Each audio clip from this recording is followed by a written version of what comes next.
gbomi dé lójú mi o. Ohun tí gbàgbọ́ dá ó tojú sú mi. Ẹ̀yin ara mi ẹ wá kájọ sọ. Ohun tí gbàgbọ́ dá ó gbomi dé lójú mi. Ó pa ìrẹ́kùn. Ìdí abájọ rèé tí Jésù fi bèrè lọ́jọ́ sí. Ó bèrè lọ́jọ́ sí wípé èmi ò bá ìgbàgbọ́ láyé tí mo bá padà wá.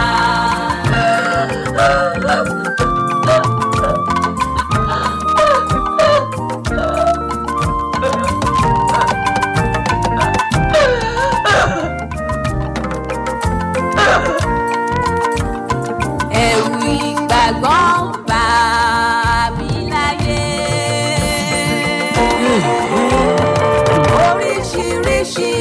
ọ̀rẹ́ nínú ìjọ. There are many kinds of Ọ̀rẹ́ seed. àkọ́so, First ọ̀rẹ́ fruits, májẹ̀mú, worship ọ̀rẹ́ offering, àrọ́bí, prophet ọ̀rẹ́ offering. All of them have their allocated blessing. gbogbo ẹ̀ nítorí àtijẹ́ wọn ni. ìjàmbá wo ló rọ̀ dẹ̀dẹ̀ yìí orí ìta ló fẹ́ balẹ̀ ó ṣe èèwọ̀ ọ̀rìn arọ́bí ẹ̀dà náà sókè fún ẹni tó wà lẹ́gbẹ̀ẹ́ gbàtọwọ́ tiẹ̀ ẹ máa sáré mú bọ̀ wájú ọ̀rìn arọ́bí nìyẹn ìjàmbá dé èèwọ̀ lé ẹ̀. Bí ẹ bá ń gbọ́ ìpolongo ìsọjí. tó a jẹ́ wípé ẹ̀já mọ́ kíra wa wípé a tún káàbọ̀ sórí ètò wa láti inú ìwé mímọ́ fún ti òní tí í ṣe ọjọ́ kẹrìndínlọ́gbọ̀n oṣù kọkànlá ọdún 2020 kínú náà abẹ́ẹ̀ ní mọ̀ 2024 Kunle Bello ló kọ tí mò ń jẹ́ mo tún kí yín pé a káàbọ̀ sórí ètò wa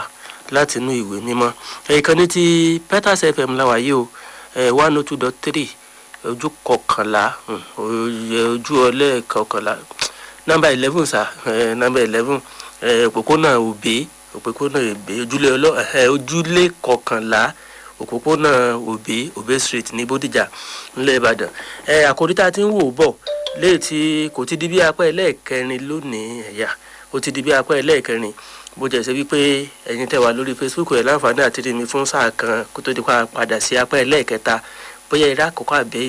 àkọ́kọ́ ẹ̀rí kejì ẹ̀rí kẹta níjẹ̀jọ́ ẹ lè darapọ̀ mọ́ mi lójúpọ̀ ti Facebook ti Peters FM rí Peters FM 102 Sunday 3 nusa àbídọ́ 3 ní rí kíní dáadáa Peters FM rí Peters FM 102 bẹ́ẹ̀ 102 3 ọ̀dà ẹ̀yin tẹ́ ẹ ti mọ ibi tó wà ẹ sá lọ wò ṣùgbọ́n bákan náà ẹ lè rí mi lójú kan ní òpó ti Facebook tèmi Beloved Kunle Bello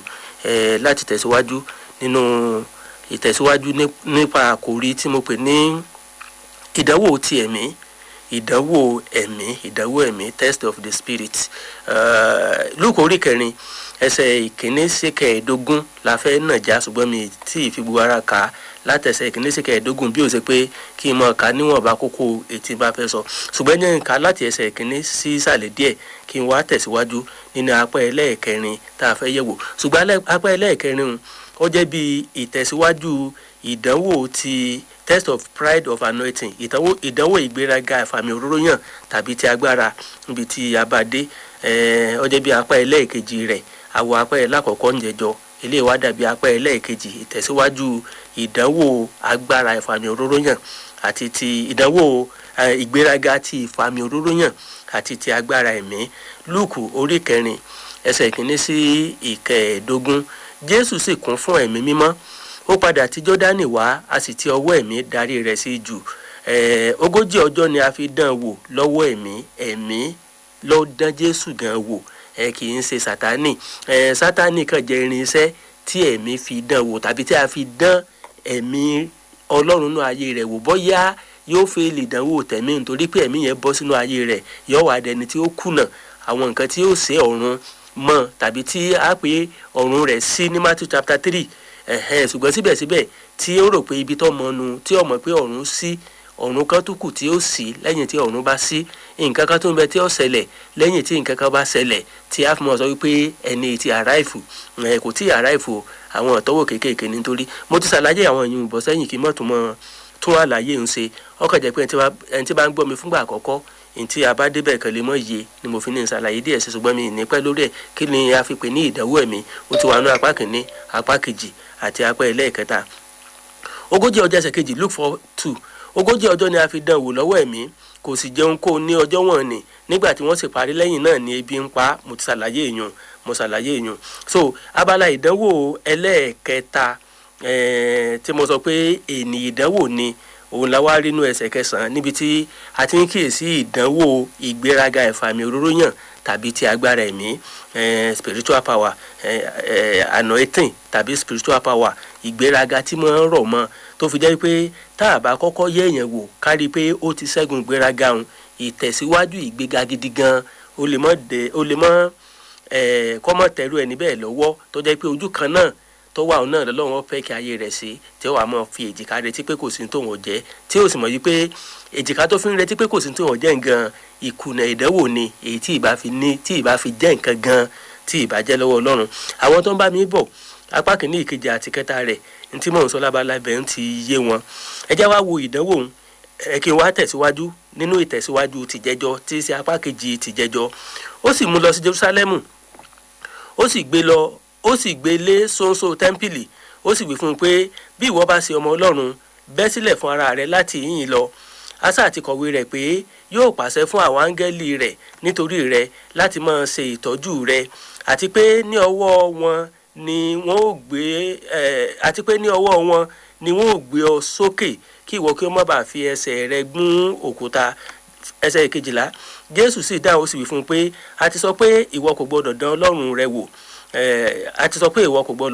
rẹ wò mo ti ṣàlàyé ohun tí Sátánì wí fún Jésù mẹ́rin pé now you are spiritual you have the spirit you have the power of the spirit now you are spiritually endowed you have that anointing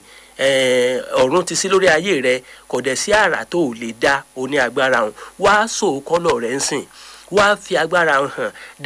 demonstrate this power so that gbogbo yẹn bá a mọ̀ wípé ní tòótọ́ ọmọ Ọlọ́run ni ìwọ ń ṣe kí wọ́n bá a mọ̀ pé agbára yìí wà fi ṣe àṣehàn kí gbogbo ayé orí ó gbé lọ sí orí òkè téńté tẹ́ḿpìlì orí òkè ìgbéraga níbi tí ó ti mọ gbogbo èèyàn nsàlẹ̀ tí ó mọ wò wọ́n ẹtí bíntín tí ó mọ fi ojú tẹ́ḿbẹ́lú wọn tí gbogbo tí ń bẹ nsàlẹ̀ lójú rẹ̀ ó wà kéré tí àwọn èèyàn ó dàbí aláìráyé wá tó fi jẹ́ pé ẹ ń bá fẹ́ rí ó gbójú sókè láti máa wò ni orí òkè tẹ́ḿpìlì ìgbéraga níbi tí ẹ ti mọ ga ju gbogbo èèyàn lọ lójú ara rẹ̀ pé wàá fagbára rẹ̀ hàn sìn kí wọ́n mọ irú ẹni tó ń jẹ́. Jésù wá wí fún un pé Jésù sì dáhùn sí fún un pé a ti sọ pé ìwọ kò gbọdọ̀ dán Olúwa Ọlọ́run rẹ wò so don't tempt your God pẹ̀lú agbára tí Ọlọ́run fi fún ọ má dán Ọlọ́run wò pẹ̀lú agbára tí Ọlọ́run fi fún ọ. so kí ni ìtumọ̀ yẹn túmọ̀ sí ni wípé Jésù choose ọ̀yàn ó borí ìdánwò ìgbéraga nípa fífi ìwà ìrẹ̀lẹ̀ hàn. mo wá ní kì í ṣe ọjọ́ yẹn ni àwọn kinní yìí ti bẹ̀rẹ̀ àwọn ọ̀nà pọ̀ tí a ti fi ń dán ìgbéraga Jésù wò tá a sì ń bá ní onírẹ̀lẹ̀ ní gbogbo ọ̀nà ìwà ìrẹ̀lẹ̀ yìí lọ́kọ́kọ́ sọ di ẹni tí ọ̀run rẹ̀ kọ́kọ́ sí ìgbéraga ẹ̀mí yìí tí Èṣù gbé wá ní ìbáṣọ ẹni tí ìbá dúró lójú kan tí ó mọ̀ fi ojú kan yangàn pé òun ni ẹni tí ọ̀run sí lórí ayé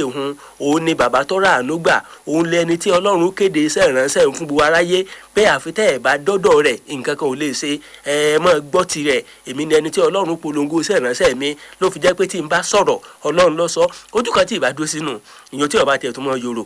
ṣùgbọ́n torí pé ibi tí Jésù ń lọ ọ̀pọ̀ ju lẹ́fù open nefun àkọ́kọ́ lọ ibi tí Jésù ń lọ ọ̀pọ̀ ju lẹ́fù divine advertisement àkọ́kọ́ lọ ibi tí Jésù ń lọ ọ̀pọ̀ ju lẹ́fù divine endorsement àkọ́kọ́ lọ torí pé ìpele kan sì ń bẹ tó jẹ́ pé téèyàn bá débẹ̀ ìfún tó ń tọ̀ ń bá kú iṣẹ́ rere rẹ̀ ó sì mọ́ fọ̀n lẹ́yìn ikú rẹ̀ bí Jésù ọba kọjá lẹ́fù yìí gbogbo ohun tó bá fi lẹ́fù of anointing yẹn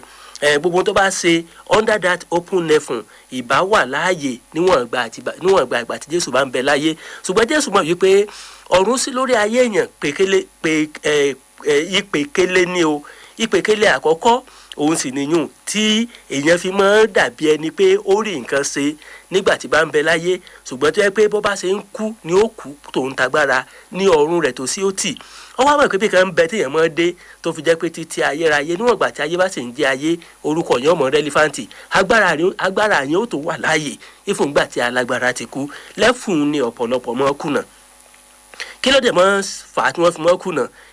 Ìdánwò ẹ̀mí náà ni o, ìdánwò ẹ̀mí náà ni o. Pàápàá lábala ẹlẹ́ẹ̀kẹta yìí, ìgbéraga mọ́ gbé wọn sánlẹ̀, ìgbéraga mọ́ sọ wọ́n dẹni yẹ̀yẹ́ nínú ẹ̀mí ìfúndú àwọn èèyàn kan tí ò dá ní tí wọ́n fi géèjì lẹ́fù ẹ̀mí mọ̀ wọ́n mọ̀ ṣàyẹyẹ wọn. Àwọn náà àwa sí wọn lójú ẹ̀mí kí wọ́n mọ̀ yìí pé ibi táwọn dé dúró òun táwọn ti ń pariwo yìí ó kéré sí ibi táwọn ò bá dé tó bá sì wípé wọn ò kùnà ìdánwò ẹ̀mí ni. Ìyẹn náà a fi ń sọ wípé ẹjẹ́ yẹn tẹ́ ń pò gbẹ́sẹ̀ ìránṣẹ́ tàbáwa tá a wà ń bẹ̀ tàbáwa tó yẹ òye ẹjẹ́ á mọ̀ wípé àwọn okùn kan ń bẹ tí í ṣe okùn ìdánwò ẹ̀mí tí máa gbé alágbára erin ṣubú. Àwọn omi kan ń bẹ tí ò kọjá omi ìsanwó tí máa gbé àwọn òmùwẹ̀ lọ. Ẹni tí Ọlọ́run bá sí ọ̀run rẹ̀ àti certain level kọ́mọ̀ tí ì yọ o, torí pé ọ̀run kan ń bẹ tó yẹ kó sí lẹ́yìn ọ̀run tó sí. Kọ́kọ́rọ́ tí ó wà sí òun ni kọ́kọ́rọ́ tí ó wà sí òun ni kọ́kọ́rọ́ ìwà ìrẹ̀lẹ̀ àti ìgbọràn. So mo fẹ́ tún àpẹẹrẹ kejì, àpẹẹrẹ humility of Christ àkọ́kọ́ tó jẹ́ kó dé ìpele gíga mo ti fi hàn wá, bó tẹ̀sí pé bí n bá tún padà bẹ́ẹ̀ àlàyé yẹn ó tó kún rẹ́rẹ́. Ìyẹn nígbà tí Jésù jẹ́ ọmọ ọdún 12 tó ti kó fún ọgbọ́n àti òye tó lóun ṣiṣẹ́ ìránṣẹ́ tí Ọlọ́run tọwọ́ àwọn òbí rẹ̀ dánwò wípé ṣé ó padà sísàlẹ̀ níbi tó ti mọ̀ dàgbà ní àbóròbó ó ti dàgbà ó ti gún yẹ́ ó ti pinnu. Jésù sì tẹríba fún wọn, so ó bá wọn lọ and he came down and followed them. So ó sì ń dàgbà nínú ẹ̀mí àti ó ní ojú rere níwájú Ọlọ́run àti ènìyàn. Ìyẹn ló fi wá dàgbàdàgbà tó fi wá dé lẹ́fù ẹlẹ́ẹ̀kejì níbi tí ọ̀run ti sí lórí ayé rẹ̀. Ṣùgbọ́n kí ló tún mú ọ̀run sí lórí ayé rẹ̀? Ìwà rẹ̀ lẹ́yìn kan náà ni a tún test spirit of humility inú ayé rẹ̀ wò bóyá yóò tún kùnà nípa pé kọ́mọ̀ demonstrate spirit of humility ṣùgbọ́n kó demonstrate spirit of pride léyìí tí ìbá jẹ́ kí level 2 tí í ṣe open heaven kọ́mọ̀ tiẹ̀ wáyé lórí rẹ̀, ìbá máa operate under closed heaven. Level kindergarten lọ́pọ̀lọpọ̀ tí ń operate wọn ò tiẹ̀ dé level open heaven tí kì í tún ṣe ultimate position, but tó jẹ́ wípé secondary school level or secondary level if I should put it that way, secondary level ẹlòmíì ò tiẹ̀ débẹ̀. Àwọn kan rápálá dé secondary level wọ́n wá takú síbẹ̀, bẹ́ẹ̀ tertiary level sì wà o, níbi tó jẹ́ pé téèyàn bá láǹfààní àti débẹ̀ òun orúkọ rẹ̀ ò lè parẹ́ mọ́ láyé o. Agbára tó nígbà tí ń bẹ láyé yóò tún máa ṣiṣẹ́ ńgbà tó nǹkan ò sí láàyè mọ́. Iṣẹ́ tó ṣe sílẹ̀ ńgbà tí ń bẹ láyé yóò tún máa fọ̀n lẹ́yìn ikú rẹ̀. Èèyàn mélòó ló wà lè débẹ̀? Èèyàn mélòó ló lè débẹ̀? Ní tí sì ń jẹ́ kí wọ́n kùnà ojú nǹkan kékeré báyìí lọ ẹ̀jẹ̀ akọ nínú Jésù. Ẹ̀mí ìrẹ̀lẹ̀, onínú dúdùn àti onírẹ̀lẹ̀ ni mí. Oní ọlọ́kàn tútù àti onírẹ̀lẹ̀ ẹ wá kẹsì mọ́ kẹ́kọ̀ọ́ lọ́dọ̀ mi. Kí ló wù ẹ̀yin ó sì gba ìsinmi fún ọkàn yín. Onírẹ̀lẹ̀ ọkàn àti oníwà tútù òun ni mímì rántí. That's Matthew chapter what yẹn náà? Matthew chapter 3 ni mi rántí mọ́, kò sì yẹ kí n gbàgbé ṣùgbọ́n mo ti gbàgbé. N tó ń bẹ lọ́pọ̀ lọ́mọ̀pọ̀ kọ́ ló ràn wá lọ́wọ́. Now mo wá fẹ́ ká wo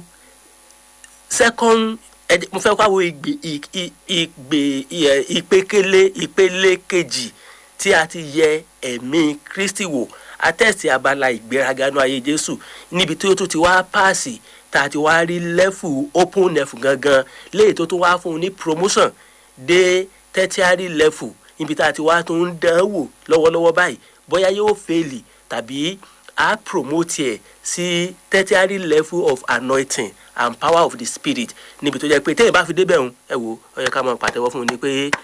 okú oríire. Àwọn ọ̀run gan ó dìde wọ́n pàtẹ́wọ́ wọn ó hò wípé káì ọkùnrin yìí borí ó wà nínú orúkọ rẹ̀ ọ̀wọ́ nù ìwé àwọn èèyàn tí wọn ò ní kú mọ́ láyé ìfún tí wọ́n bá lọ sinmi láyé olùgbàlà. ẹ já wo secondary level yẹn bó ló ṣe borí rẹ̀. Mo ti sọ́njẹ̀jọ́ mi ní pẹ́ńbẹ̀ but màá kàn fi àwọn kankan díẹ̀ kún tó ṣe pé ní ìlànfààní àti sọ́njẹ̀jọ́. Èdè abájọ ni pé mo kíyèsí pé ẹ̀kọ́ yìí jẹ́ ẹ̀kọ́ tí àwọn èèyàn rí lè follow tí ọ̀pọ̀lọpọ̀ sì ń wí pé àgbọ̀ báyìí rí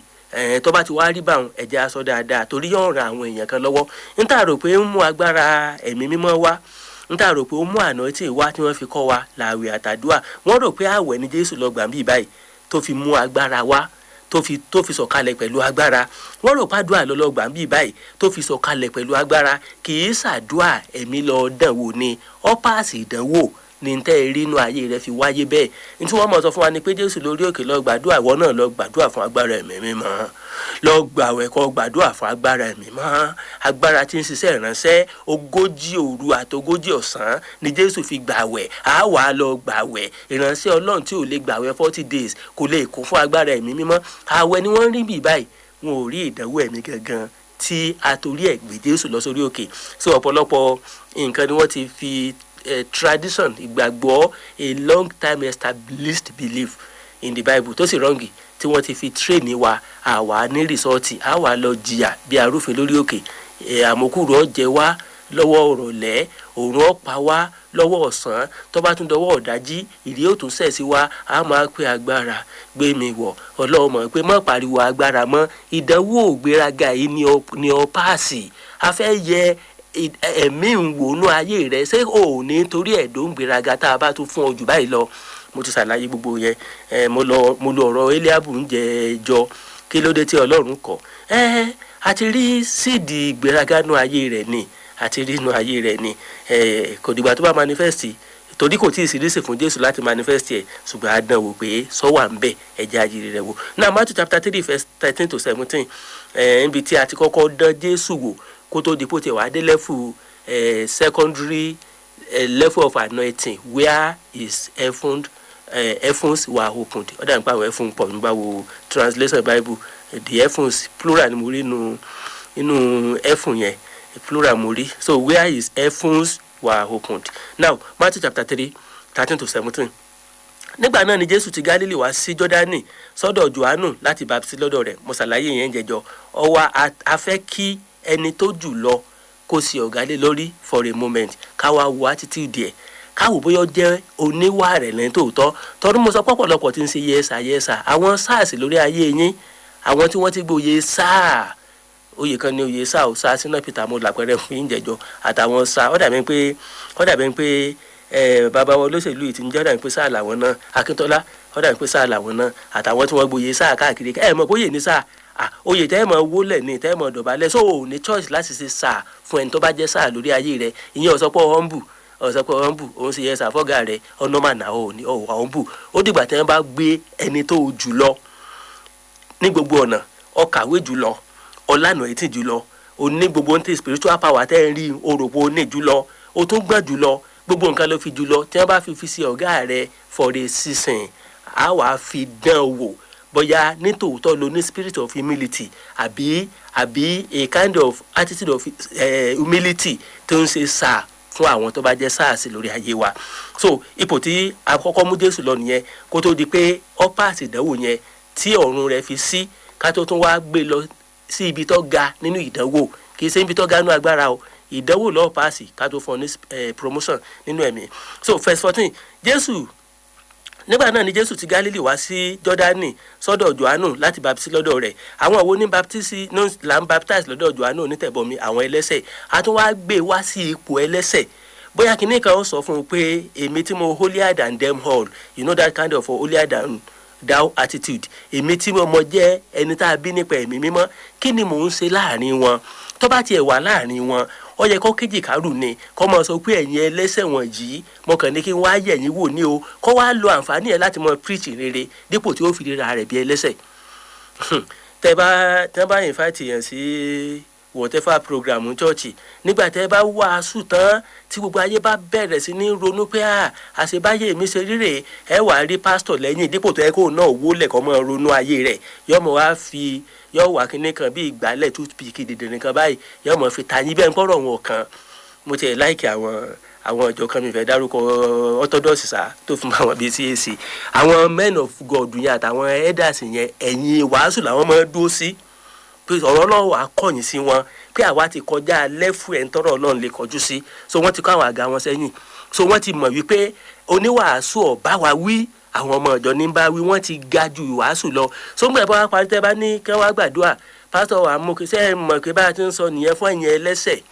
awíwíwí ẹlẹ́ẹ̀lẹ́ ń yí padà òun ò sí lára wọn. Irú tó yẹ kí spirit of pride ó ṣe fún Jésù nìyẹn. Tó bá dé ọ̀dọ̀ àwọn ẹlẹ́sẹ̀ lọ́dọ̀ Jòhánù onítẹ̀bọmi kọ́kàn gba microphone ní kó ṣe evangelism kó wàásù holiness, ṣùgbọ́n Jésù ò ṣe bẹ́ẹ̀. Ọ̀kara rẹ̀ mú ẹlẹ́sẹ̀, wọ́n wá ń ṣe next ta ló kù, ẹlẹ́sẹ̀ number 1 next ta ló kù. Jésù náà sún síwájú pé ẹlẹ́sẹ̀ ni mí. Oh my good God, ẹ wo ìwà rẹ̀lẹ̀.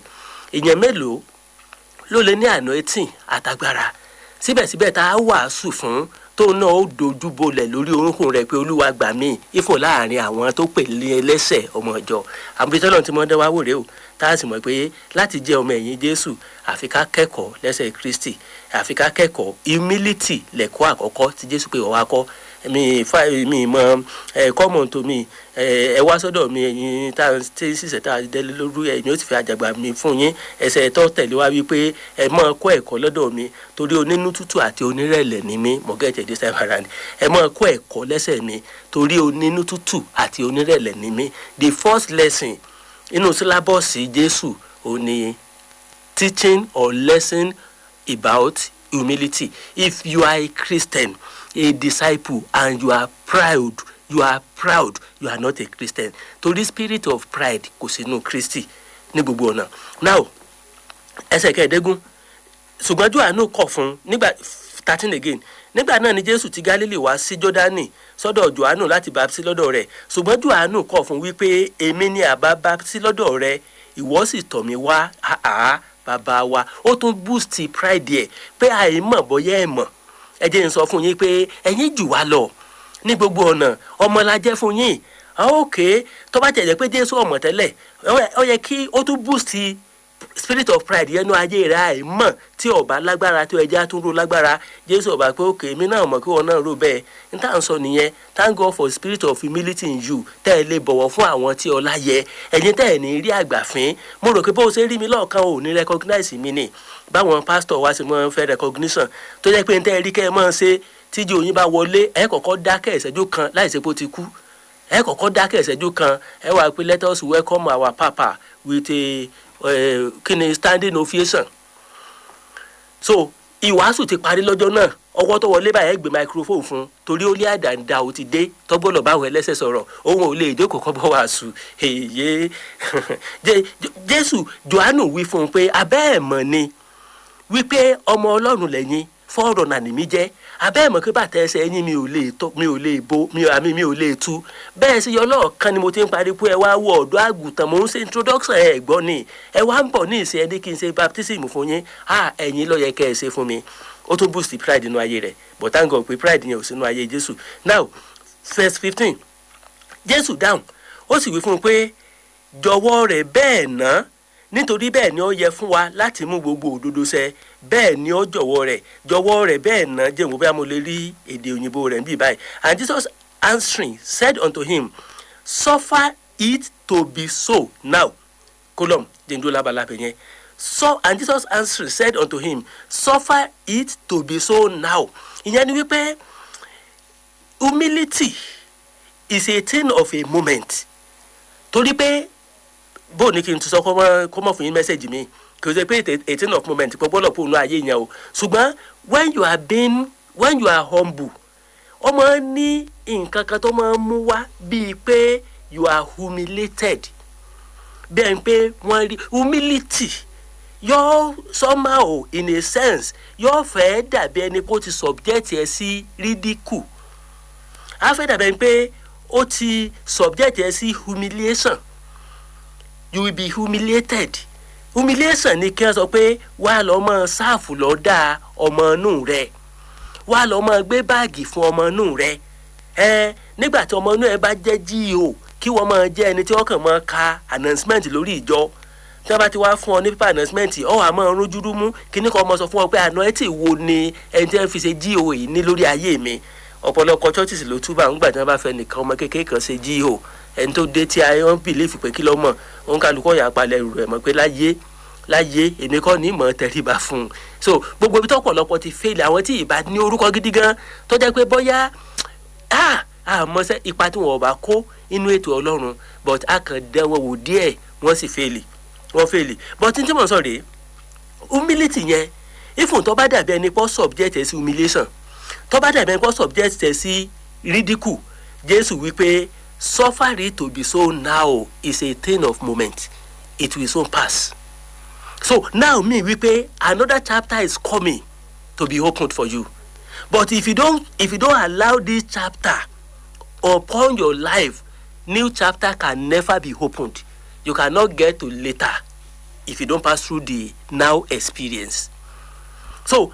and Jesus answered said unto him, suffer it to be so now. It's a thing of now. It's a thing of this moment. It shall not continue forever. Even though humility jẹ́ kí n dàbí ẹni tí wọ́n humiliate, humility jẹ́ kí n dàbí ẹni tí wọ́n ridicule, humility jẹ́ kí n dàbí ẹni tí wọ́n take for granted. Of course, tí temptation yẹn bá dé,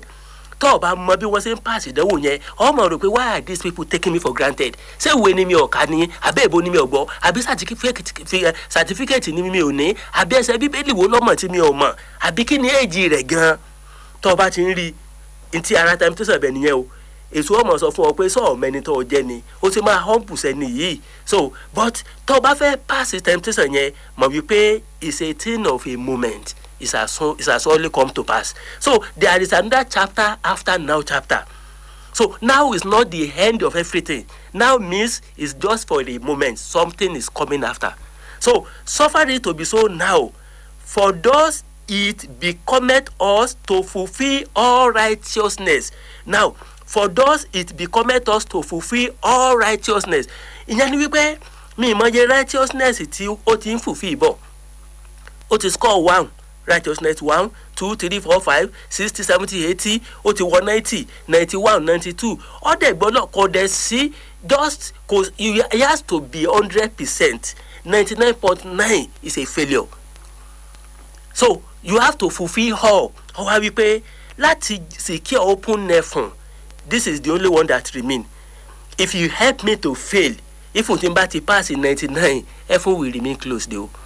Jẹ́ ká fulfill all righteousness. Jẹ́ kí n ṣe àṣekágbá yìí o. So Jésù náà jẹ́ kó mọ̀ wípé if tó bá yẹ pé state of being ridicule yìí ni mo gbọ́dọ̀ submit sí, kí n kó fi jẹ́ the only remaining part for me to fulfill all. Please don't hinder me with your humility o. Má fi humility ayé tiẹ̀ kó bá humility táyé tèmi o. Kí ẹ wá rate mi bí ẹni tó proud o. Má ràn mí létí pé I'm being taken for granted o. Má jẹ́ kí n mọ̀ wípé wọ́n ridicule mi ni o. Má jẹ́ kí n mọ̀ wípé wọ́n underestimate mi ni o. Má jẹ́ kí n mọ̀ wípé wọ́n ò hold me in high esteem ni o. Má fún mi ní àwọn definition tó ń ṣẹlẹ̀ sí mi yàtọ̀ fún pé kó jẹ́ definition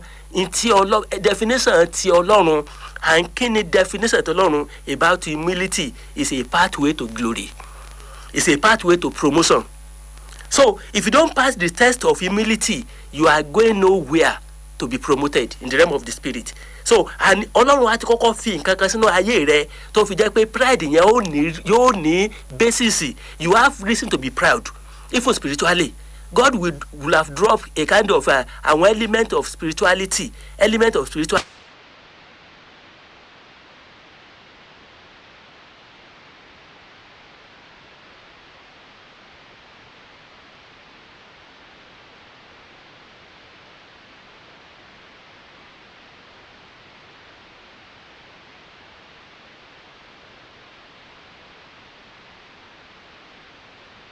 arúpọ̀ humble ni kò humble kò ní nǹkan kan ní ẹjẹ́ á fún ní nǹkan kan náà ká wá treat ẹ̀ bí ẹni tí ò jẹ́ nǹkan á wá máa sọ ohun tó ń ti jẹ́ fún yín. Àbí ẹ̀yin ò mọ̀ pé èmi ni, àbí ẹ̀ mọ̀ pé èmi ni. Ìgbà tí mo lọ sí international school ní primary school, mo wá tibẹ̀ lọ sí international school kan ní secondary school, mo wá lọ sí University of Toronto. Kò sí awu gbogbo àyíká àrí university tó dáa. Ibẹ̀ mo ti wá lọ gba kìnìkan degree nínú kìnìkan. Mo wá sí Nàìjíríà tí kì í bá sọ Ọlọ́run tó ní kí n wá. Mo ní ọ̀pọ̀lọpọ̀ iṣẹ́ táwọn èèbò ń bẹ̀ mí. Mo wá eventually ẹ wá fẹ́ mọ rí mi fín. Èwo nínú yín ló ní certificate mo ní? Who among you is qualified like I am or more qualified than myself? What do you mean? Into fa pride yẹn ni wípé only reason láti proud. So God will not test your spirit. God will not test the spirit of humility in you if you don't have reason to be proud. So God will allow you, he gives you something to be proud of, so that by the time the test is put on you, you have reason to be proud. So just wá wí pé suffer it to be so now, for thus it becometh us to fulfill all righteousness. And John the Baptist suffer, then he suffered him. Ìyẹn ni pé ó sára láò rẹ̀ pé ẹja àtẹ̀bọmi tó bá yẹ pé humility wà ní òkò báyé rẹ̀, ẹja treat ẹ̀ bí ẹni tí ò jẹ́ èèyàn, ẹja treat ẹ̀ bí ẹni tí ò jẹ́ èèyàn, ẹja treat ẹ̀ bí ẹlẹ́sẹ̀. Ó ti ní tó kù tọ́lọ́run fi promote ìhun nu. Oh God, àwọn èèyàn dẹ̀ mọ́ fi nǹkan gidi ba ìgbésí ayé wa jẹ́ nú ẹ̀mí, ànímọ̀ inú wo tún mọ́ dùn. O ò ní tí ìdè lẹ́fù kan wo ti gbé ọ síbẹ̀, o ò ní tí ìtú ẹni tó yẹ kí wọ́n máa pè ń bùrọ̀ wọn ó ti máa pè ń dádì, inú rẹ̀ ọmọ dùn. O ò ní tí ìkọjá ẹni tó yẹ kó jókòó sínú pew kọ́ mọ́ ọgbọ́n Sunday school, wọn ó ti fi microphone lé ọ lọ́wọ́ kọ́ wá mọ́ sí Sunday school. So tó bá ti wá Sunday school yẹn, ọ wà á rí ẹgbẹ́ bàbá rẹ bí ẹni tí ò mọ nǹkan kan. Oh God, you have nowhere to go. O níbi tó ń lọ ní èbó tí mo sọ wọn o. You have nowhere you are going. Bóyá kí n tún sọ báwo níbi tó ń lọ o, kọ́mọ́dà bí èbó bú. O níbi tó ń lọ o. Now ẹ wá wo verse 16. Nígbà tí a sì baptisi Jésù tán, ó jáde lẹ́sẹ̀ kan náà láti inú omi wá, sì wò ọ̀run ṣí sílẹ̀ fún un, ó sì rí ẹ̀mí Ọlọ́run ń sọ̀kalẹ̀ bí àdàbà, ó sì bà lé lórí. Ẹ jẹ́ n kà lédè òyìnbó, mo láìkí láti máa fòyìnbó ṣàlàyé Yorùbá torí pé ọmọ fún mi ní ìtumọ̀ tí mo fẹ́ ju Yorùbá lọ lọ́pọ̀lọpọ̀ gbà. Nígbà tí a sì baptisi Jésù tán, ó jáde lẹ́sẹ̀ kan náà, kò fún mi ní ìtumọ̀ tí mo fẹ́. Ẹ jẹ́ n wá ka èdè òyìnbó òun kí n wá sọ̀túmọ̀ rẹ̀ fún yín, inspiration àbí revelation tó wà ńbẹ̀. Now, and Jesus when he was baptized, kí ni pastor ẹni tá a fẹ́ baptize? We have to bend him, we have to bow him down and push him down. You don't raise them up. Oh, le baptize yẹn kò raise wọn up o. If you really want to baptize anybody, you have to lower him or her. Lower him so low that he will be nothing and not be seen again. He will be covered and not be seen again. Gbogbo pride ayé rẹ̀ wọn ò ní rí mọ́. Gbogbo èmi ni mo tó báyìí, ẹnikẹ́ni ò ní rí, kò ní í sí ní tó fẹ́ show off mọ́, ẹ ti bẹ́rì gbogbo rẹ̀. Oh God, inú mi ṣe ń dùn. Ẹ mọ tó ń jẹ́ kí inú mi dùn, experience tí mo nímọ̀ ní kíní yìí. Àwọn amọ̀bọ̀ yóò kù ní kọ́lọ́run tètè test mi dáadáa, kó fire mi, kí gbogbo if there is element of this pride in me, kọ́lọ́run ó tó bá rẹ̀ kó tó gbà wọlẹ̀, kó tẹ̀ bá, kó bẹ́rì rẹ̀, kí ẹ wọnú ayé mi kẹ́ ẹ mọ̀ rí mọ́. So Jesus Christ was lowered. Ẹni tó yẹ ká gbé gẹ́gẹ́gẹ́, tó yẹ ká ẹ̀sọ́tì, àwa rí ọwọ́ kan tó lower rẹ̀, ó wá ń lọlẹ̀ sí títí tá a fi rí ti jẹ́ Jésù. Mo mí pé Jésù in the sense of being a human being, normal human being that manifests the flesh. So àwa bend there, ó wá ń reduce, pride ń reduce, pride wá dé level kan tẹ́nikẹ́ni ò wá rí mọ́. He was lowered. And Jesus when he was baptized, so in brackets, emphasis, my own paraphrase, and Jesus when he was lowered into the water, when he was hidden inside the water, when he was bent low, pushed down into the water, then went up straightway of the water. Okay, let me put it this way. Jẹ́ kí n lo this figure of speech. Kí n sọ wípé the only way up is the way down. If you want to go up, you have to go down. Ṣé mo ká àwọn motivational speaker yìí náà mọ̀ sọ àwọn èbò bú báwọn. Okay, èbò gidi sí ni o, wọ́n lè pè ní wisdom nugget. Wọ́n lè pè ẹ jẹ́ kébì náà fi wisdom nugget. Àwọn nìkan kọ́ lọ́mọ coin láti fi gbowó lọ yín, láti fi motivate yín kẹ́ ẹ mọ́ sáré àsáré gbági. Ẹ jẹ́ mi náà coin wisdom nugget jáde bí báyìí. The way up is down.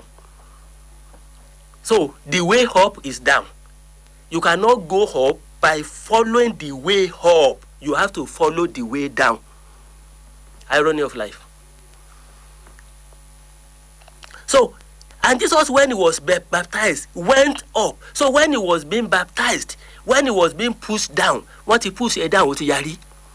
Wọ́n ti gbìyànjú láti gbà wọlẹ̀, ó gbórí òkè, pé láyé èmi kọ́ lẹ́sọ̀ dẹni yẹ̀yẹ́ pẹ̀lú tí mo jẹ́ yìí. ọlọ́run ti rán àwọn èèyàn sí ọ tí wọ́n ní o exist kí ni ìyá máa dùn yẹn o mo ti pass through rẹ̀ ní o. I'm talking from my own personal experience. ọmọ dùn yẹn bí ìgbà tí yẹn bá fi èjìká sọ̀gìrì ni ọ wà máa wọ ayé rẹ pé sáyé mi ò wá ta báyìí èmi èèó mi odindi èmi ọ wà máa sírò tó ní tó jẹ́ ibi tó yẹ kó o ti dé tí ọba ṣe Kristi ti ń fojú mi rẹ́dẹ̀rẹ́dẹ́ èmi náà wá sọ pé ṣe mọ̀ pé ò séèyàn lé táwọn èèyàn bá dé ẹ kàn gbàdúrà ṣẹ́jú márùn fún wọn kẹ́ ẹ ní kẹ́ ẹ máa lọ kẹ́ ẹ sọ fún wọn pé kò séèyàn lé èmi ni kò séèyàn lé oh my good God mo wà láyé wọ́n sì ń sọ fún wọn tó ń rán mi sílẹ̀ pé kí n sọ fún wọn pé mi ò sí láàyè pé kò séèyàn lé mo ríra mi bí èèyàn wọ́n tún sọ fún mi pé kò séèyàn lé nígbà táwọn èèyàn bá dé wà ní kò séèyàn lé o ẹ já gbàdúrà kẹ́ ẹ máa lọ ní orúkọ Jésù ìṣẹ́jú mẹ́ẹ̀ẹ́dógún wọn ní ìfìlídìí prayer ìṣẹ́jú márùn ní ìfìlídìí ẹ̀ ọlọ́pọ̀lọpọ̀ gbà tí mo yọrí sókè tí Ọlọ́run tún gbá mi wọlé pé ìwọ ta ni orí wèrè olóńgbé bọ̀ ṣé mo ní o ti yọrí ni ọ yọrí ọjọ́ mọ́ ti yọrí ńgbà tó ní lórí yọmọ́ kó jẹ́ kí n yọrí ẹ̀ sókè gidi gan níbi tí wọn ò ti ní gbá ọ lórí wọlé tó o bá fọ́ọ̀sì rẹ̀ yọrí sókè àwọn èèyàn ó kó àbádàbọ̀ àtàrí rẹ̀ yọ wọlé padà ní tó bá wà wọlé kò ní jáde mọ́ èso ọgbà wọlé ayé ọgbà wọlé your brother ọgbà wọlé àfẹnutọ́lọ́run bá gbórí ẹ̀ sókè Ọlọ́run ò sì ní gbé ẹnikẹ́ni lórí sókè tá a bá tí ìkọ̀kọ̀ bend ẹ̀ you have to be bent for you to be lifted.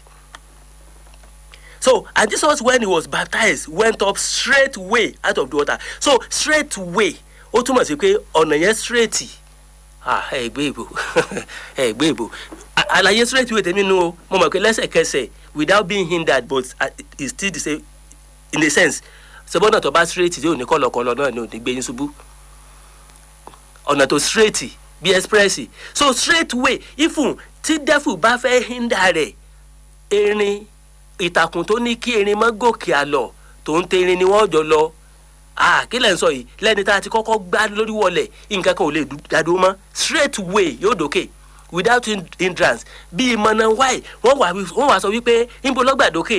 mọ ibi tó gbàdókè ni òjò tó jẹ́ yín ní pé ìsàlẹ̀ lọ́gbàdókè ẹ̀yin ń retí kọ́mọ gòkè lọ òkè àwọn tó gòkè dókè ẹ̀ dá wọn mọ̀ àwọn tí ó jẹ́ pé ara wọn ló gbé wọn sókè natural way to be elevated is to go upward is to go way up so rí wọn gbà tí wọ́n ń lọ ṣùgbọ́n òjé tí máa jẹ Sátánì àtàwọn èèyàn rẹ̀ ni wípé yóò rànjú pé ìgbà wo lọkùnrin yóò máa gòkè kò ní rí nígbà tó bá wá gòkè ibi tí ò fojú sí tó bá wá rí all of a sudden lókè wọ́n wà pé ń gbò lódókè lè mọ̀gbà náà firifiri lójú rí mú the more you look the less you see wọ́n wà ní ọmọ ọjọ́ òní ná bó ló ṣe débẹ̀ nígbà tẹ́ rí un ìsàlẹ̀ ló ń wà ó ń gòkè lọ ni àmọ́ ńgbà náà mọ̀ ọ̀pọ̀lọpọ̀ ẹ̀fẹ́ gbàsàlẹ̀ dókè ẹ fẹ́ kí wọ́n rí yín bẹ́ẹ̀ ṣe ń gòkè lọ tí wọ́n bá ti rí yín bẹ́ẹ̀ ṣe ń gòkè lọ ẹ jábọ́ so Jesus went through down way to up way straight way and there was no hindrance ẹnikẹ́ni ò lè dí lọ́wọ́ ifun àwọn tí wọ́n jọ́ọ̀nù gan tó tẹ̀lé ẹ̀ bá kò tó bẹ́ẹ̀ láti pé wọ́n gbòórí òkè mọ́ àwọn èèyàn kan bẹ intentionally they are playing the role of John the Baptist but they don't know they think they are doing you evil wọ́n rò pé wọ́n fẹ́ káyé rí ọ ni wọ́n rò pé wọ́n fẹ́ fi ọ́ pamọ́ ni wọ́n rò pé wọ́n fẹ́ gbá mọ́lẹ̀ ni wọ́n rò pé wọ́n fẹ́ gbógo rẹ wọlé ni àwọn èèyàn bẹ́ẹ̀ wọ́n bẹ́ẹ̀ ń tòótọ́ ní ìsọ bẹ́ẹ̀ wọ́n ṣùgbọ́n fún ìgbà tí wọ́n mean it for evil God will mean it for good so because tó bá jẹ́ wípé ọ̀tá ló bá jẹ́ John the Baptist ni àbá wípé we understand ṣùgbọ́n ìgbà tẹ́ bá expect ẹni tó yẹ kó jẹ́ ta ló yẹ kó jẹ́ òun bí a kó jẹ́ bíi Paul tí ó fa ọwọ́ Timothy sókè tẹ wá ríṣẹ́ ìránṣẹ́ Jòhánù onítẹ̀bọmi tí gbárí ẹni mọ́lẹ̀ ẹ wàá mọ̀ rò pé Ọlọ́run lélẹ̀ ìnà o ó yẹ kẹ́ni ìfà mi sókè ni ó yẹ kó fi mí hàn ni kò ní fi ọ́ hàn o bọ́lá ọ̀bá tí ì fẹ́ fi ọ́ hàn oh God mo ní anointing tó special lórí tí mo ń tìtì yín torí bí mo ti ń sọ ni mò ń rántí tí n bá sọ experience mi ẹ pèsè orí ìṣó ẹ pèsè fíìmù ni àbí reality kọ́mọ̀dì nǹkan mi sá àwọn kan bẹ tí wọ́n mọ̀ gbò mí lọ́wọ́lọ́wọ́ báyìí wọ́n mọ̀ náà tí mo gbà débi tẹ́ tí ń gbò mí yìí wọ́n ò mọ̀ torí wọn ò rò wípé àdókè ṣé mo ti ń kanra sá mo fi ń kọ́ alẹ́ kọ́ ni sódà tó o bá bá rẹ nínú ipò bẹ́ẹ̀ kọ́ ọ bá mọ̀ wípé ó dé bólúgbó ó mú mọ́ra o ó dé bá rẹ̀sán ó mú mọ́ra ó dé bá Ọ̀ràngún lè la ó mú tiẹ̀ mọ́ra títí ẹ̀ náà bá dé bọ́ mọ̀ yìí pé bí ire lọ́lọ́kọ̀ ń gbé ọ lọ wọn ò míìnì ẹ̀ kì í ṣe pé wọ́n ṣe kinní yìí bí ẹni pé a mọ ibi tí ń lọ wọ́n ṣe bí ẹni pé a gbọ́dọ̀ gbóhùn rẹ̀ mọ́. So nígbà tí mi ti ìdókè náà o àmọ́ lẹ́fù kan sá nígbà tí lẹ́fù kan dé tí wọ́n á ń gbóhùn mi wẹ́rẹ́wẹ́rẹ́ yóò wá mọ́ sí wọ́n bí àlá pé bò ló sì jẹ́ bẹ́ẹ̀ torí ẹ rò pé ọ̀nà kan náà tí mo lè gbà dókè wọ́n sì ṣẹ́gi mọ́ pé padà sísàlẹ̀ o ò sí lára àwọn tá a gbọ́dọ̀ rí o ò sí lára àwọn tó gbọ́dọ̀ dúró o ò sí lára àwọn tí wọ́n gbọ́dọ̀ recognize go to the ebo ní kí n sọ sí to the realm of unrecognition go to the backstage behind the curtain where you will be labouring and you will not be known and they meant it for evil. So torí tó o bá rẹ́ nìkan tí ń sọ fún ọ wípé n tí mo fi ń ṣayé ẹ̀ ní kó o lè bá a dókè o tún lè máa dunnú bó tó o bá rí àwọn èèyàn wicked hand tí wọ́n kan Jésù máa gbélébùú ká lè bá a lift ẹ̀ up this is spiritual experience tí wọn ò kọ́ wa tó jẹ́ pé ọ̀nà ara náà ni wọ́n ń kọ́ wa you will buy your way up ẹ wà ní church organizer kan tó jẹ́ pé bribery lẹ́ fi débi tẹ́ ẹ dé eye service ló gbé yín débẹ̀ ọ̀gá ẹgbà nǹkan ìwọ náà mọ lọ́bì káàkiri ọlọ́bì débi tó dé ní ọlọ́run kan ló fọ́n promotion iná ní tó láyé ẹ̀ fi rí bó ṣe rí ayé ẹ̀ rí bó ṣe rí ó rí bẹ́ẹ̀ ó rí bọ̀ tó bá jẹ́ pọ́nà ló fọ́n promotion ẹnu ẹ̀ gbọ́rọ̀ wípé ànágá sí anybody kúkú mọ bí mo ṣe dókè lè já mi bọ́ ẹ̀yin kọ́ ọlọ́run fúnra rẹ̀ ni the only part you play my life ni wípé ẹ̀yin ni Jòhánù onítẹ̀bọ̀ mi tó hide ayé mi but gbogbo ìgbà yẹn even when you are not being tempted o tó o bá ní reason láti break loose o tó bá jẹ́ pé ọ̀gá mọ̀ wípé ayé rẹ̀ gan tó kúkú wọ́ọ̀tì rèé ọ̀gbà kámú ni o ṣùgbọ́n yóò jẹ́ temptation fún ọ even when you look inwardly inside of you tó o mọ̀ yìí pé bí tó yẹ kí n wà kó ni mo wà yìí á dàbí ẹni pé ogun arógo bògo jẹ́ ogun tí ń fògo ẹni pamọ́ ogun tí ń dọwọ́ bògo ẹni òní ọjọ́ lójú rẹ̀ àwọn èèyàn tó bá dókè ní tòótọ́ ask them this story they will have stories to tell kò sí short cut dókè ọ̀nà òkè sí kọ́ lọ́nà òkè bí ò sí ọ̀nà sàlẹ̀ so straight way out of the water lójú kan náà bí mọ́nà wáyé wọ́n wá rò pé gbòó lọ́gbà dókè ọmọ ìyá kọ ya ìgbà tẹ́ rí lẹ́rù pọ̀ sẹ́yìn débẹ̀ ó ti rìnrìn òkè nígbà tá à ń tẹ̀lé ẹ̀ bá and lo he went up straight way out of the water kí ni water yẹn covering curtain tó hide face ẹ̀ sínú ayé state of obscurity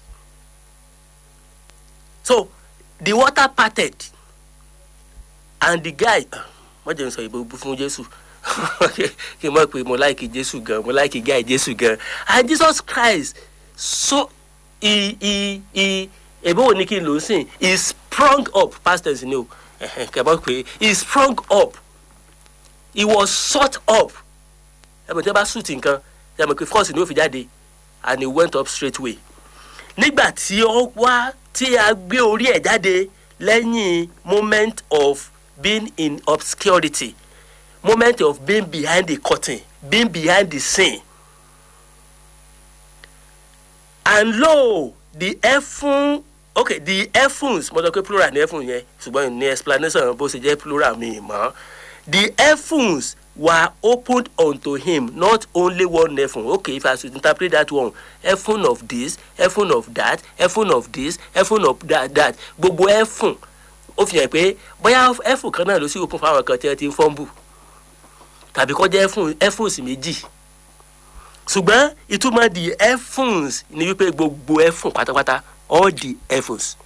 àmọ́ lẹ́fù tó ti open tó ti rò pé kò sí èèyàn kankan bí ìwọ mọ́ ẹ mọ̀ gbàdúrà ẹlòmíràn pé kí a ní à ń sàwọn eléyìí kí a ní wa kí ilẹ̀ mọ̀ ẹ fún ọ̀rọ̀ Ọlọ́run ò sí lórí ayé yín ẹ fún psychology lẹ́tí under ẹ fún psychology ẹ mọ̀ wí tẹ́ ẹ kó sínú library yín ebó ń lẹ̀ ń lò ẹ ka bíbélì ẹ fún bíbélì ò sí débi tẹ́ ẹ rí ti bẹ́nu rẹ̀ ẹ fún àwọn minister of God kan under àwọn lẹ́tí operate kẹ́ gbé mẹ́sẹ̀gì àlàbámọ́tà ìná kẹ́ wá sọ papọ̀ kẹ́ wá mọ́ preach revelation ẹ fún bíbélì gan ò sí kò sí ẹ fún utterance ò sí poem lẹ́mọ̀ kà ẹ ti níwèé how to be a public speaker the art of public speaking how to be an orator so ẹ wà lọ ka àwọn ìwé yẹn wọ́n ti ẹ̀ náà ṣe training how to become a public speaking so wọ́n á máa kọ́ yín níbi ẹ ṣe máa lo àwọn ọ̀rọ̀ mọ́ra wọn bẹ́ẹ̀ ṣe prepare tó yẹ pé ẹ ti wo àwọn alliteration tẹ́ fi síbí báyìí ẹ ti wo irony ẹ ti wo àwọn phrases wo lọ́yẹ̀ níbí báyìí tẹ́ bá ti wá sí wọ́n máa ṣe who ẹ ní utterance àwọn èèyàn tí ò dá kan mọ̀ lórúkọ utterance utterance á wá láti inú ẹ̀mí orúkọ ọmọ ṣéèkì báyìí wípé olúwa ayé mi rèé irú ètí Peter tí ọ̀kàwé tó fi wàásù Acts chapter 2 tí 3,000 people tí wọ́n fi ayé wọn fún Jésù lọ́jọ́ kan so tí wọ́n ń pè men and brethren what shall we do now because they were pricked to the heart and these people are illiterate o nígbà tí wọ́n rí Pétérù àti alẹ́kejì rẹ̀ kí wọ́n sì jẹ́ tí wọ́n jẹ́ òpè àti aláìlóye wọ́n sì kíyèsí that's Acts chapter 4:13 I think wọ́n sì kíyèsí wípé wọ́n ti ń bá Jésù rìn they didn't go to any school wọn ò kàwé ìwé art of public speaking wọn ò read the mass communication but the heaven of all trans open for them and when they give any speech àwọn èèyàn ó pè èyí sì tẹ́ ẹ fẹ́ tọ̀nù Jerusalem upside down pẹ̀lú ẹ̀kọ́ yín wọn ò mọ bí wọ́n ṣe ń arrange ẹ̀kọ́ wọn ò lọ kọ́ homiletic in school àwọn open ẹ̀fùn táyì tí ń operate nìyẹn so àtàwọn ẹ̀fùn bẹ́ẹ̀ lórí ayé Jésù ó sí why because he had once been in obscurity ẹ kọ́kọ́ mọ level obscurity yẹn láti age of 12 tó fi pé 18 years ọmọ Ọlọ́run fúnra rẹ̀ nú o ó sì fi àná tí yẹn pamọ́ for 18 years ìwọ ò tí ì lánàá 18 wọ́n ní ọmọ kawó nínú chọ́ọ̀chì onínú irọ́ evangelist oyè evangelist mo fẹ́ jẹ 18 years bóyá ẹ̀ mọ tí mò ń kíyèsí tí mò ń kíyèsí how will God himself that kind of power and anointing the knowledge wisdom understanding inside the man kọ́ dẹ̀ mọ́ fi ru àpótí lọ́dọ̀ carpenter ó ti bẹ̀rẹ̀ sẹ̀ránṣẹ́ ti pẹ́ tí ì mọ nǹkan kan Ọlọ́run ti pè yín mí ìlọ́lọ́run ò pè yín o but tí fún tọ́lọ́run bá pè ọ́ ó pè ọ́ kọ́ wá jókòó kọ́ wá kẹ́kọ̀ọ́ ni kò gbé microphone lé lọ́wọ́ torí ò tí ì grow the level yẹn àmọ́ nígbà bá ti ń fọ́ microphone tí wọ́n náà léde àdúrà bíi méjì mẹ́ta tá ń sọ́ọ̀sì so pastor onímọ̀ kó ń ba ayé ẹ jẹ́ ni torí pé ò lè handle ẹ̀ n tí ó túmọ̀ sí ni wípé Ọlọ́run ti pè mí náà of course nígbà jẹ́ pé n tẹ́kù fún ṣe ministry náà nìwọ náà sì ti ní ọmọ bí wọ́n ṣe ń to àdúrà papọ̀ àwọn àgbélẹ̀rọ ọ̀rọ̀ bí wọ́n ṣe ń to papọ̀ ẹ wà á gbàdúrà ẹ pé kọ́kọ́rọ́ ayé tó lọ́ wọ́n sọ ayé mi di kọ̀rọ̀ Olúwa kọ̀rọ̀kọ̀rọ̀ ni kó o ṣe kọ́ káwọn dànù àdúrà kí sàdúrà náà nù àgbélẹ̀rọ àkọ́kọ́rọ́ ayé tó lọ́ wọ́n sọ ayé mi di kọ̀rọ̀ kọ́kọ́rọ́ ayé tó lọ́ wọ́n sọ ayé mi di kọ̀rọ̀ fàyè mi sí kọ̀rọ̀ sẹ́ẹ̀ mọ̀ pé àhesọ lásán ni àtàmọ́ màtàmọ́ so tí wọ́n bá ti fún ọmọ kan microphone náà ti mọ méjì mẹ́ta Ọlọ́run ti pè é ọmọ tó yẹ kó dúró sí kọ̀rọ̀ mọ iye ọjọ́ tí mo fi wà kọ̀rọ̀ ní ọmọ pẹ́ gan ẹnẹ fi rò pé mo ṣe jáde mi mo ṣe jáde mo mọ̀ ti fẹ́ pọ́gbọ̀n ọdún lórí ministry 1996 ọjọ́ karùn-ún oṣù karùn-ún 1996 gbogbo ọdún mẹ́wàá àkọ́kọ́ ogún ọdún àkọ́kọ́ mọ̀ gbúrò mi ẹ bẹ̀rẹ̀ sí ní gbúrò mi ṣe ọmọ tí ìjọ ọdún méje lọ ẹ yọ ọdún méje pé òun 1996 ẹ wo ọjọ́ tí mo fi wà ń kọ̀rọ̀ gbogbo ohun tí mo bá wí mò ń ṣàlàyé fún wa láti kẹ́kọ̀ọ́ ni ifo tí n bá lọ sọ́dọ̀ àwọn èèyàn kan tí nǹkan ti ṣe mo fẹ́ kẹ́ ẹ kẹ́kọ̀ọ́ lára àwọn ni bí n bá sọ tèmi kẹ́ ẹ lè kẹ́kọ̀ọ́ ni kìí ṣe pé bá a rí nǹkan kan bàbàrà mo ń sọ fún yín wípé ohun tí mo ní authority lórí ẹ ni mò ń ṣàlàyé tí n bá tó wá yà sọ́dọ̀ àwọn èèyàn kan ẹ tún kẹ́kọ̀ọ́ lára àwọn ẹ mọ́dà pé àbí ń bú lágbájá tẹ́ ẹ bá sì ní mò ń bú wọn màá sì mọ̀ bú wọn títí láì àfi tó bá yí padà ṣùgbọ́n ìròpin lè ṣe kí n mọ̀ yà jóòbù ọkọ dá mi lójú mi mọ̀ bóyá lè yí padà sáà mi mọ̀ wọ́n ti kẹnu bọ́ sùnmù nù ẹ bá yí padà ibi ọ̀pọ̀ àwọn òsì níbẹ̀ kébi ọ̀pọ̀ àwọn sẹ́nìkan ó yí padà kò ní gbọ́ rẹ rádaràda mọ́ ẹnìkan ó yí padà kò ní lù yín jìbìtì orí pẹpẹ mọ́ ẹnìkan ó yí padà kò ní tẹ́ ìpẹ́ lásán fún yín níye owó tó ló kọ ẹnìkan ó yí padà kò ní ta omi nù kànga lásán tí wọ́n bíráǹdì tí wọ́n lẹ stíkà mọ́ kọ́mọ ta 5,000 omi ọ̀rá omi nù kànga bóun ni ó sì wá yí padà torí tó bá yí padà iléeṣẹ́ rẹ̀ ó wò ó mo fi sọ pé kò dá mi lójú pé lè yí padà ifun wìdá tí mò ń sọ mo fẹ́ kẹ́ ẹ̀kọ́ nù ayé wọn ni kẹ́yìn náà mọ́ yàrá dáradára bíi tiwọn so ifun tí n bá bú wọn tí mo fẹ́ kẹ́ ẹ rí nù ayé wọn ni pé rádaràda ni wọ́n ń ṣe but sọ ẹ̀rùn ọ̀wá sí lórí ayé wọn ni èmi àwọn ọlọ́mọ ẹ̀fùn tó kùn lórí ayé wọn ẹ̀fùn idolatry ẹ̀fùn bọ̀rìṣà ẹ̀fùn tó sí fún wọn tẹ́ fún mọ̀ pé orí ẹja lẹ́ẹ̀fi gbàdúrà kẹ́ ẹ lè bá àjẹ orí àpèsìn àwọn ẹ̀fùn tẹ́ tí wọ́n operate nù kì í ṣe fún ọ̀rọ̀ Ọlọ́run o ìwọ náà tó rò pé o fẹ́ kọ́ṣẹ́ lọ́dọ̀ wọn Sunday ẹ̀fún tó ti máa operate nù kì í ṣe inú ẹ̀fún ọ̀rọ̀ Ọlọ́run o kò sínú revelation from the Bible kò sínú ìmísí láti inú ọ̀rọ̀ Ọlọ́run ṣùgbọ́n ìmísí láti inú sí adáhunṣe ìwọ náà lọ́jọ́ ìwọ lọ kẹ́kẹ́ lọ́dọ̀ wọn ọ wàá rò pé ẹ̀fún rẹ ti open ẹ̀fún kan ló open o anyway it might be another ẹ̀fún sá it might be another ẹ̀fún. So now and Jesus when he was baptized went up straightway out of the water and lo the heaven were opened unto him. Now let me ẹjẹ ìfikíníkà wà ń bẹ̀ yẹn the heavens were opened unto him. Ọjọ́ ti lọ mi nígbà pé generation of people say mi mọ̀ the heavens were opened unto him. How many were the people by that word River Jordan? Many. The heavens were opened unto him alone. Màá pick ẹ̀yìn bẹ́ẹ̀ láti jọ mẹ́jọ. Àṣẹ ẹ̀fún kì í open fún gbogbo èèyàn papọ̀. Oníkálukú ló máa secure open ẹ̀fún tiẹ̀. So ẹjọ́ wà ń bì kan ló wá rò pé how many people ló wà ń bẹ̀? Mo mọ̀ pé kì í ṣẹ́nìkan kò ń ṣe méjì kò ń ṣe mẹ́ta o. Because ibi tá a ti bẹ̀rẹ̀ ni wípé ibi tí Jésù ti ń bá ẹbẹ̀ mọ́ Matthew chapter 3. Ṣùgbọ́n nínú gbogbo wọn ààrẹ nìkan kan tọ́run sí lórí ayé rẹ o wọ́n sì ní issue láti address inú ayé wọn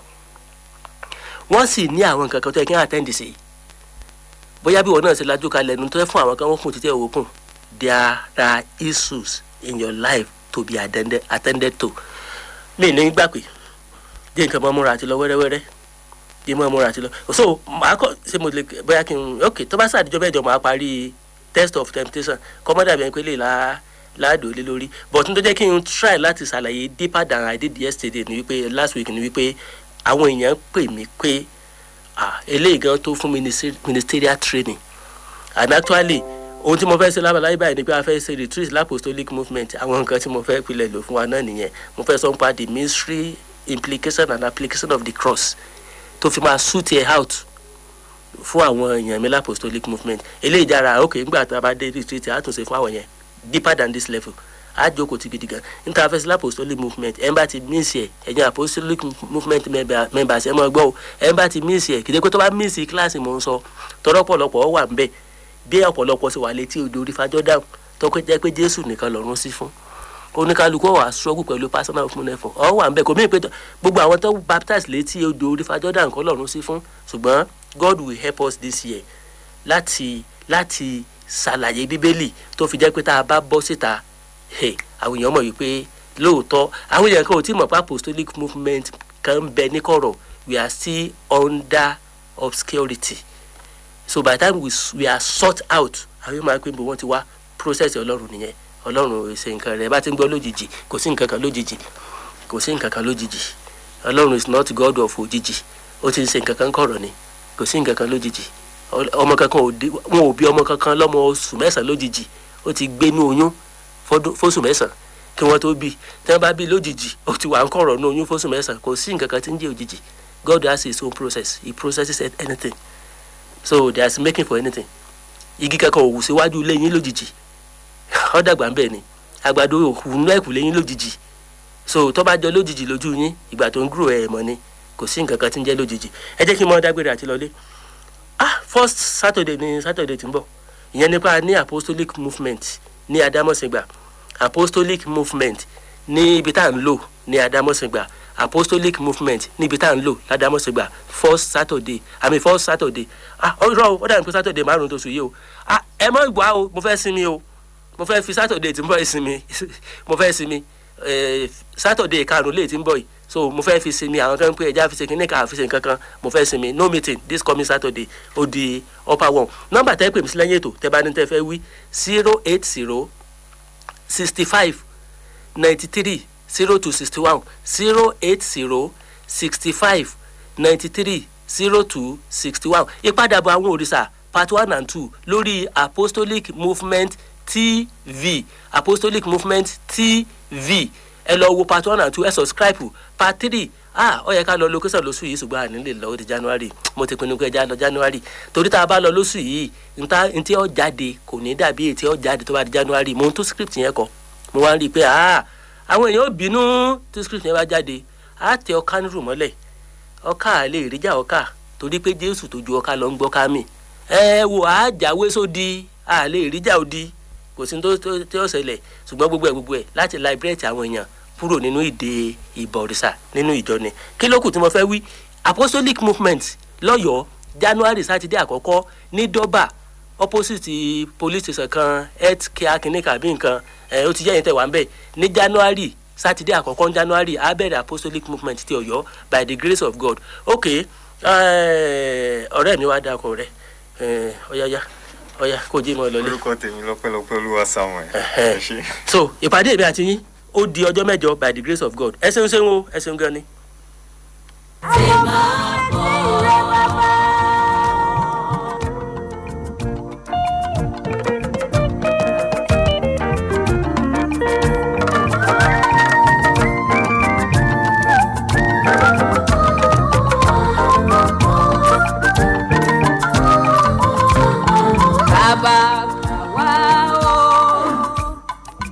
Bàbá gbà wá o ìbọ̀rìṣà ti wọnú ìjọ. Bàbá gbà